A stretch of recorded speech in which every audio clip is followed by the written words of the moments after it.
So we're going to talk about how we tried to sit down for this interview and then realised that parking two stools directly next to each other in touching distance, normal. You know, we were going to sit on the couch.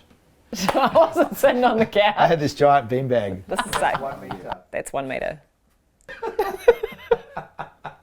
Having to sit apart Yeah. further than we normally would Yeah. is weird in itself. So I had a conversation with someone this morning about this, about how it's not the big decisions that are going to get us. And so if you think about, okay, are we telling our teams to work from home or not, right? So that's one decision. You make that once and that's made.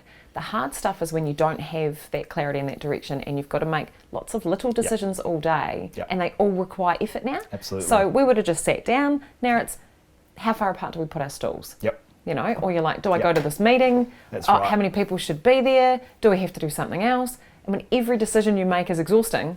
Everything that used to be on autopilot is now on manual. Correct. And that's harder work when you're in manual. You've got to think about the clutch and the gears and, you know, and it's like, all this cognitive load. And I think that's what you're saying, eh? Yeah. And everything that we've taken for granted is no longer for granted, right? It's up for grabs. And there's heaps of opportunity though. And I think it's where you're coming from. So it's like, oh shit, I don't know the answer to this. Yeah. And then what do you do next? Do you go, I'll just do the safest thing? Or I'll do an experimental thing and see what happens? Or how do you respond to that? I like the experiment frame. So conversations I've been having is like, we've got a bit of permission while everything's uncertain. So this is the time where if you broke a couple of things, it would be okay. Totally. So what's the stuff you've been trying to do and you haven't had total appetite for, but now that there's this, it's not just that the platform is burning, like everything is on fire. Yeah. So if everything's on fire, if I broke a couple of things, but at the end something was better, ideal. That's something I've been thinking about. You know, we've all had all these things we want to have happen in the world, right? But there's never been quite the right time because it's too risky or it's not important enough at the moment. Now it's important. And so there's this right fertile environment to try new stuff and see what happens. Yeah, like I say, you might break some things, but it's better than the status quo, right? Because the status quo is not working anymore. And I like this idea that we kind of need it to be this bad for us to be able to actually change meaningfully, right? Yeah. So transformation needs so much pain before we're willing to go through it that it's like, I need to know that what I'm leaving is so broken that I'm comfortable taking a risk on something new. Yeah. It's there's something about the lens through which you see it. So my week this week, what are we, Thursday now?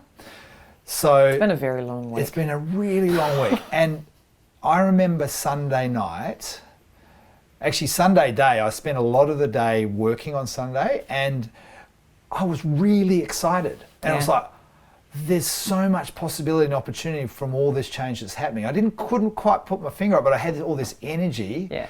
Monday it was like, oh crap, I'm not going to be able to travel out of New Zealand for probably at least 6 months. I'm not going to be able to see my parents in Perth or my friends in Perth. Yeah. And it was like this real downer. And the whole week's been, I bet it's the same for you, but it's the same for you. You know, there's this roller coaster. And what I'm finding, well, A is trying to just normalize roller coaster. And B, making sure I don't stay in the pit of that and actually, and what helps me move up is what's the opportunity here to help others. Yeah. That's been really big. Yeah. You know, that I really liked your blog this morning about how like what stays the same. So if everything's changing, what isn't changing? Yeah. And I've been having these conversations with people around like there's a lot that all the stuff you're doing and the plans you've got and the ways that you were going to do them, that's going to have to change. Yeah. But the reason you're doing them is the same and where you want to get to is still the same. So that's where we're shifting, not up here. Yeah. And I really liked what you said this morning about what stays the same. Like that was helpful to me. Yeah, cool. Yeah. That's great. And it gives us a sense of groundedness in some way. It's like, and my example was, people still want flowers. And I've been speaking at this Interflora conference and I was talking to all the shop owners about, well, what's not changing?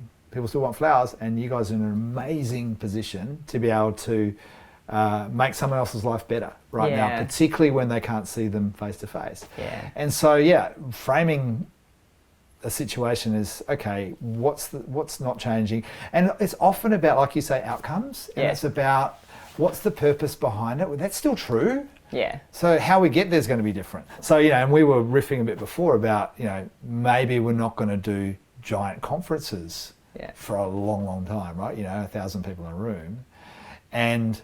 But we still, at a fundamental human level, want to connect. We're social beings. We're wired to connect. So we just have to find different ways of doing that. Yeah. Right? And why are we doing that? We want to reach people. Yeah. And we want to get a message out there. Yeah. And we want to connect at scale with people who have the problems that we think we can help with.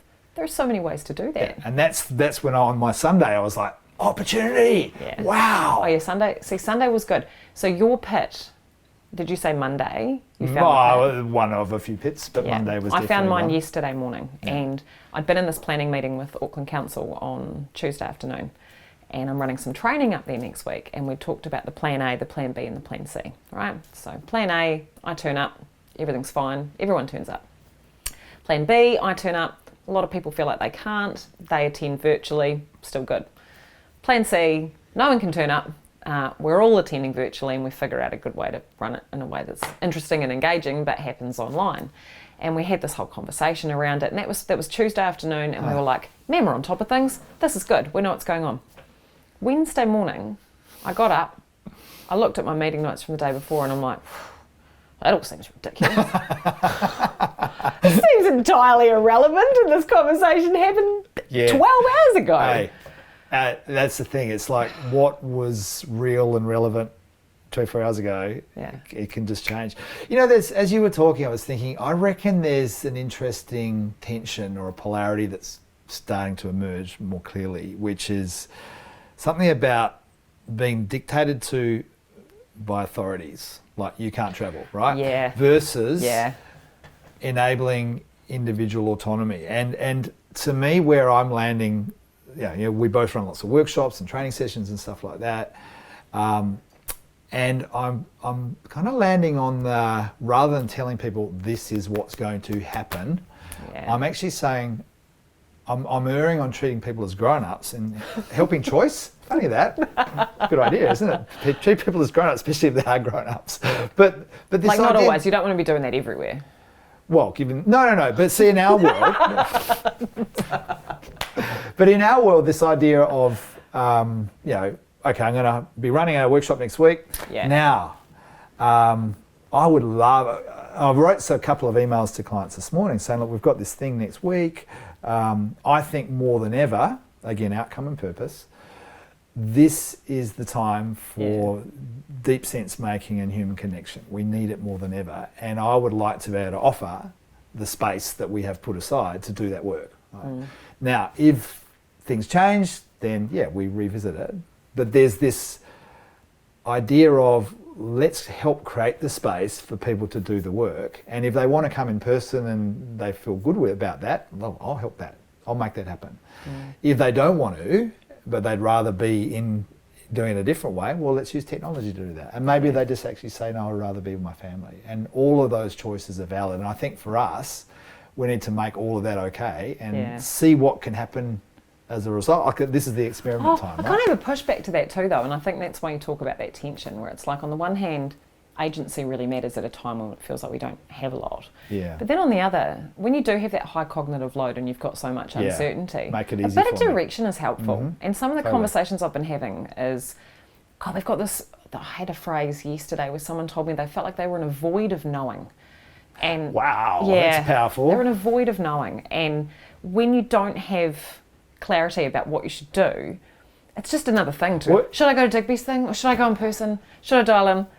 It's like, it's another decision to make. And that's hard. Yeah. You know what? Actually, and there's a leadership piece in this where I reckon there's our senior leaders are so like, how are we going to do the long term, and like, are we going to have people at work or not at work, and what bits do we shut down and what bits do we keep going and what's core? Limit the choices. There's a bit that we've forgotten where they're telling people what's going on and providing some certainty. Yeah. So some leadership around not just what's happening, but also how you should think about this. Yeah. I think that matters a lot, and I think we're missing it a bit at the moment. You know, I'm reminded of Barry Schwartz's Paradoxical Choice. He does this great TED Yeah. talk. He's got that book.